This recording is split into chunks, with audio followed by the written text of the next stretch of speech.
샬롬. 오늘도 주님의 평화가 여러분과 함께 하기를 축원합니다. 오늘도 주님과 동행하고 말씀을 깊이 묵상하고 말씀대로 사는 하루의 삶이 되시기를 주의 이름으로 간절히 축원합니다.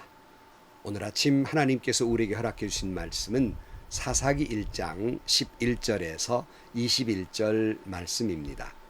거기에서 그들은 드빌 주민을 치러 갔다.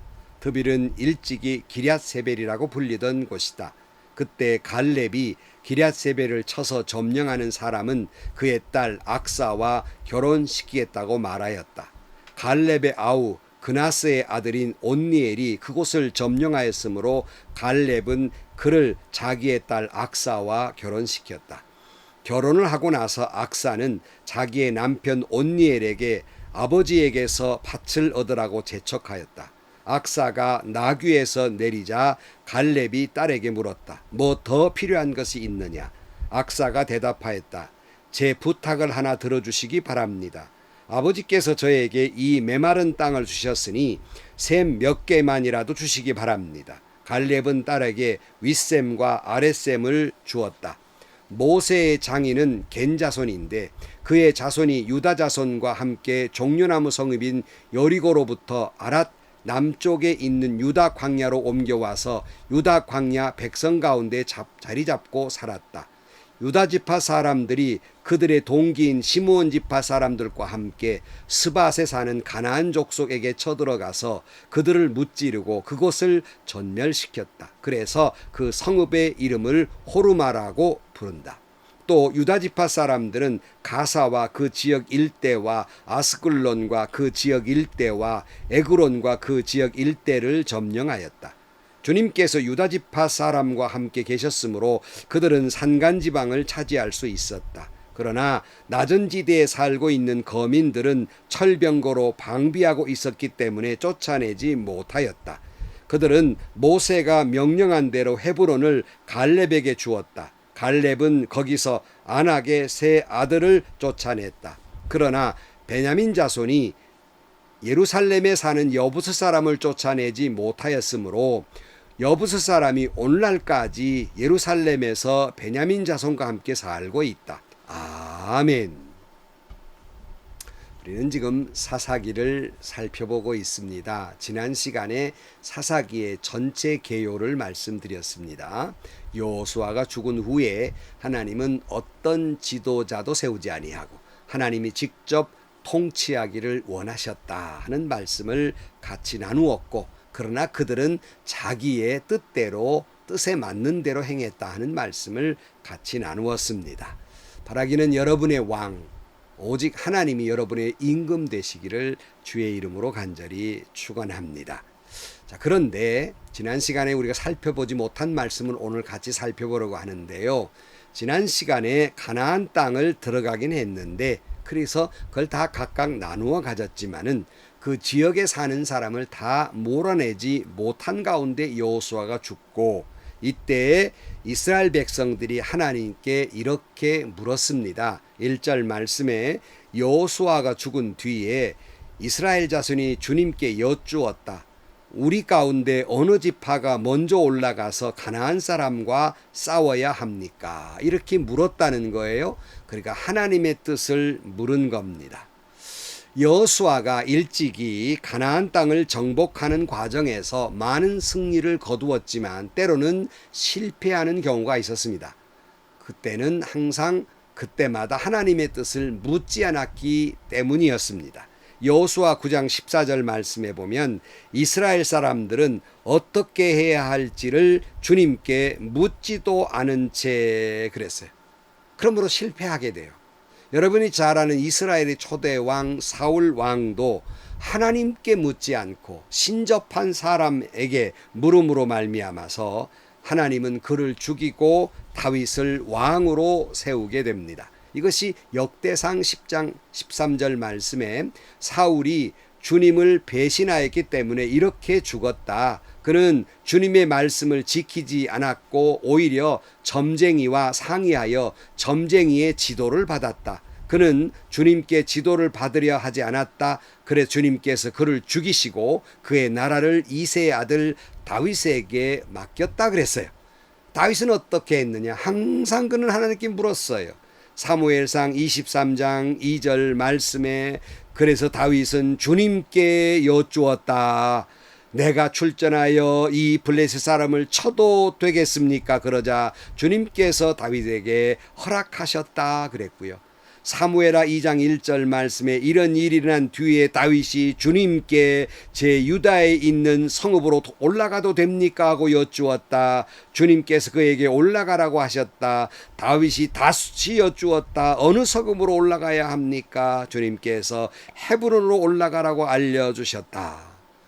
건건이 하나님께 물었어요. 그러니 하나님이 마음에 들었다고 사도행전 13장 22절 말씀에 그 다음에 하나님께서 사울을 물리치시고 다윗을 그들의 왕으로 세우시고 증언하여 말씀하시기를 내가 이새의 아들 다윗을 찾아냈으니 그는 내 마음에 드는 사람이다. 그가 내 뜻을 다 행할 것이다 하셨습니다. 그랬어요. 하나님은 어떻게 사람을 좋아하고 어떻게 해야 좋아하십니까? 골방으로 돌아가 기도하는 사람, 하나님의 뜻을 묻는 사람을 좋아하시고 하나님의 마음에 들어 하십니다. 여러분 단순한 거예요. 여러분 만약에 아랫사람들이 허락도 안 받고 멋대로 해다가 일을 저질렀을 때 얼마나 마음에 들지 않습니까? 그런데 여러분이 하나님의 뜻을 물을 때가 언제입니까? 어떤 일을 하기 전입니까? 어떤 일을 한 다음에 일이 터진 다음에 하나님의 뜻을 묻습니까? 가끔 제게 목사님 하나님의 뜻이 어디인지 모르겠습니다. 기도해 주세요 하는 분들을 대부분은 일하기 전에 그렇게 묻는 게 아니라 일이 터지니까 제게 와서 기도해 달라고 하나님의 뜻을 물어달라고 하시는 분들이 계십니다. 여러분 늦은 때라도 그때라도 기도해야 하는 것은 당연한 일이지만 하나님은 그것을 마음에 들어 하지 않습니다. 혹시 지금 여러분들이 하시려는 일이나 하는 일이 하나님께 묻지도 아니하고 내 신앙 경험상 내 신앙 가치관에 볼 때 내 신앙 인격에 내 신앙관으로 볼 때 당연이라고 생각하고 하나님께 묻지도 아니하고 말해버리거나 일을 처리해버리는 일은 아닙니까? 제가 늘 말합니다. 당회나 재직회나 어떤 공동체 회의를 할 때마다 10분 어떤 의견을 제시하려면 1시간은 기도하라. 기도하라는 건 뭐예요? 하나님의 뜻을 물어라 하는 거예요. 근데 먼저 그냥 말해버리고 먼저 다 행동해버리고 일 터지면 이게 분명히 하나님의 뜻일 텐데 잘못된 건 다 다른 사람들 잘못이고 다 사탄의 역사이고 자기 뜻은 옳은 일이라고 생각하고 고집부립니다. 그리고 더 큰 일이 터지면 그제서야 하나님의 뜻이 어디 있는지 묻습니다. 참 어리석고 웃기는 일 아닙니까? 요즘 남자들이나 남편들이 어떤 중대한 일을 결정할 때 뭐라고 그래요? 자신은 얘기잖아요. 엄마에게 물어보고 아내에게 물어보고 해요. 여러분 하나님이 엄마만 못합니까? 하나님이 아내만 못합니까? 왜 하나님께 묻지 아니합니까? 사사건건 하나님께 묻는 것이 훌륭한 기도입니다. 이런 것까지 하나님께 물어. 아니요. 그런 것까지 기도하는 것이 훌륭한 믿음입니다. 기도해야 합니다. 이스라엘 백성들의 물음에 하나님이 이렇게 응답하십니다. 2절에 주님께서 대답하셨다. 유다 지파가 먼저 올라가거라. 내가 그 땅을 유다 지파의 손에 넘겨주었다 그랬어요. 근데 여러분 12지파 가운데 유다는 마지가 아니에요. 그런데 왜 하필이면 유다 지파가 올라가라 했을까 하는 거예요. 성경을 보면 늘 유다는 마지는 아니지만 그 행동이나 하는 모든 일들이 마지와 같이 행동하고 깊은 뜻이 있고 신앙이 있었던 사람이고 야곱의 그 자식들의 가문을 이끌었던 사람입니다. 그래서 야곱은 일찍이 유다에 대해서 이렇게 예언합니다. 창세기 49장 8절 말씀에 유다야 너의 형제들이 너를 찬양할 것이다. 너는 원수의 멱살을 잡을 것이다. 너의 아버지의 아들들이 내 앞에 무릎을 꿇을 것이다. 유다야 너는 사자 새끼 같을 것이다. 나의 아들아 너는 움킨 것을 찢어 먹고 굴로 되돌아갈 것이다. 엎드리고 웅크리는 모양이 수사자 같기도 하고 암사자 같기도 하니 누가 감히 범할 수 있으랴. 임금의 지휘봉이 유다를 떠나지 않고 통치자의 지휘봉이 자손 만대까지 이를 것이다. 권능으로 그 자리에 앉을 분이 오시면 만민이 그에게 순종할 것이다 라고 말하고 있습니다. 유다는 야곱의 가문을 이끌어 가듯이 선봉장이 됩니다. 그런데 여러분, 유다 지파가 올라가라 말씀만 하고 하나님은 아무것도 아니하신 게 아니에요. 늘 그렇듯이 그렇게 명령하시고 난 다음에 약속하신 게 있지요. 1절을 그 뒤에 보면 주님께서 대답하셨다. 유다 지파가 먼저 올라가거라. 내가 그 땅을 유다 지파의 손에 넘겨주었다 그랬어요. 올라가라고 말만 하신 것이 아니라 내가 이미 너에게 그 땅을 너의 손에 넘겨주었다는 말은 무슨 말입니까? 승리를 약속하고 있다는 거예요. 아직 올라가지 않았지만, 아직 전쟁 정이지만 너는 승리할 거다 하는 약속을 하고 있습니다. 믿음이란 무엇입니까? 믿을 수 있는 걸 믿는 건 이해라고 말씀드렸습니다. 믿음이란 믿을 수 없는 걸 믿을 때 믿음이라고 합니다. 보이지 않는 것을, 그 약속을 본 것처럼 믿는 것이 믿음입니다. 히브리 11장 1절 말씀에 믿음은 바라는 것들의 확신이요 보이지 않는 것들의 증거라고 말하며, 2절 말씀에 선조들은 이 믿음으로 살았기 때문에 훌륭한 사람으로 증언되었습니다 그랬어요. 그러면서 11장 8절 말씀에 믿음으로 아브라함은 부르심을 받았을 때 순종하고 장차 자기 몫으로 받을 땅을 향해 나아갔습니다. 그런데 그는 어디로 가는지를 알지 못했지만 떠나간 것입니다.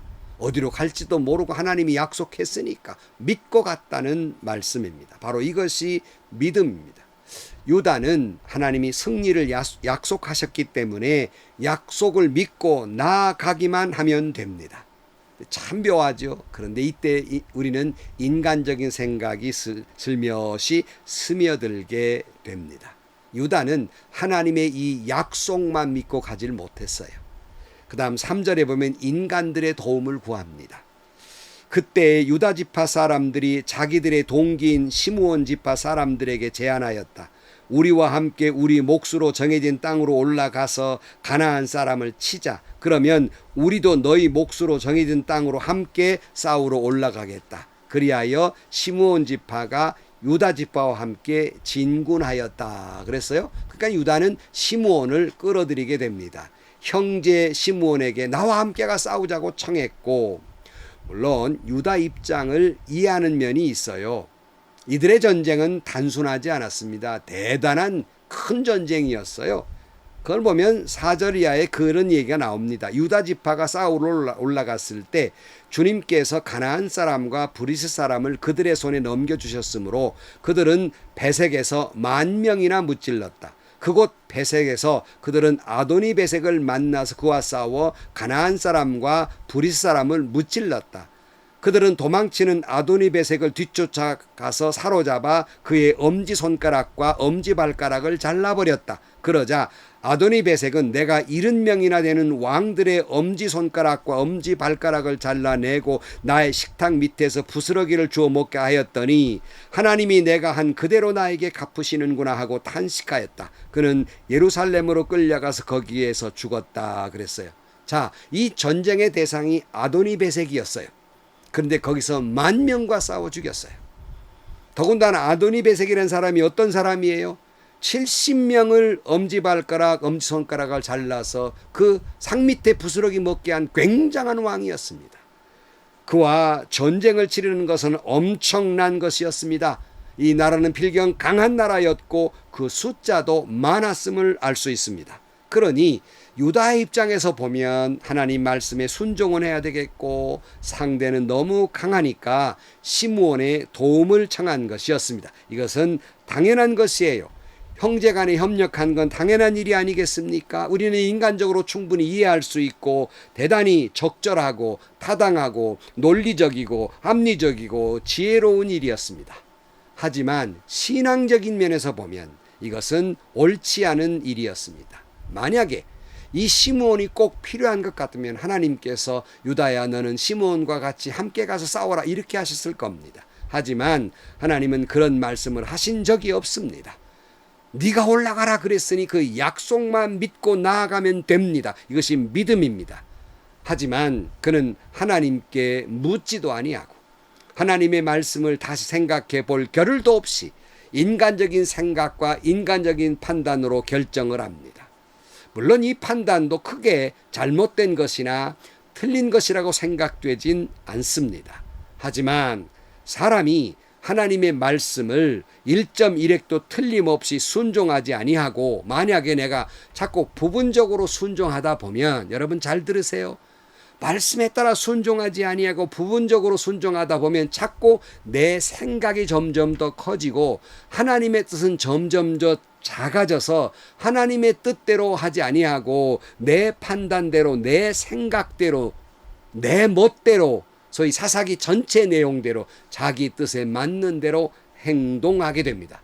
여기에 문제의 시작이 여기에 있는 겁니다. 그 사사기에서 계속되는 메시지가 뭐예요? 사람들은 저마다 자기 뜻에 맞는 대로, 그러니까 유다는 자기 뜻에 맞는 대로 행한 거예요. 이 말은 뭘 반증해요? 사람들은 하나님의 뜻에 맞는 대로 행하지 않았다는 반어적인 이야기입니다. 이것이 사사시대를 암흑으로 이끌게 되며 이것이 오늘 우리에게 아주 강력하게 주시는 메시지인 겁니다. 사랑하는 성도 여러분, 우리는 내 생각을 앞세우기 전에 하나님께 기도하며 물어야 합니다. 이것이 내 뜻에 맞는 것을 내 생각, 내 멋대로 하나님의 뜻이라고 강변하고 고함치고 고집칠 일이 아니라 진정 이것이 하나님의 뜻이 옳은 일인지 돌아보고 반성하고 회개하며 하나님의 말씀대로 하나님의 뜻대로 살아야 하는 것입니다. 다시 강조합니다. 하나님의 말씀을 1.1획도 틀림없이 순종하지 아니하고 부분적으로 순종하고 내 뜻을 찾고 생각하다 보면 종래에는 내 뜻은 점점점 커지고 하나님의 뜻은 점점점 작아지게 돼 있고 이것은 사탄의 역사라는 사실을 잊지 마시기 바랍니다. 그때에는 이스라엘의 왕이 없었으므로 사람들은 저마다 자기 뜻에 맞는 대로 하였다. 기도하시겠습니다. 하나님 아버지, 행여나 저희들도 이와 같은 모습이 없는지를 되돌아봅니다. 하나님의 말씀을 믿고 순종하지 못한 채 내 생각이 먼저 앞서다 보니 하나님의 뜻은 작아지고 내 뜻과 내 가치관과 내 생각과 내 경험이 더 커질 때가 얼마나 많은지 모릅니다. 온전히 하나님의 말씀대로 순종하며 살아가게 하여 주옵소서. 예수님의 이름으로 기도하옵나이다. 아멘. 여러분, 이 말씀을 들으면서 시소를 생각하시면 됩니다. 내 뜻이 점점 내려가면 하나님의 뜻은 점점 높아질 것입니다. 그러나 내 뜻이 점점점 높아지고 내 고집이 높아지면 하나님의 뜻은 점점점 작아질 것입니다. 행여나 오늘도 내 뜻에 맞는 대로 살다가 하나님의 뜻을 거역하고 사탄의 뜻대로 살아가지 않는지 늘 되돌아보면서 말씀대로 살아가는 여러분 되시고요. 여러분 모두 행복하시고요. 오늘 또 좋은 일이 가득한 하루가 되시기를 주의 이름으로 간절히 축원합니다.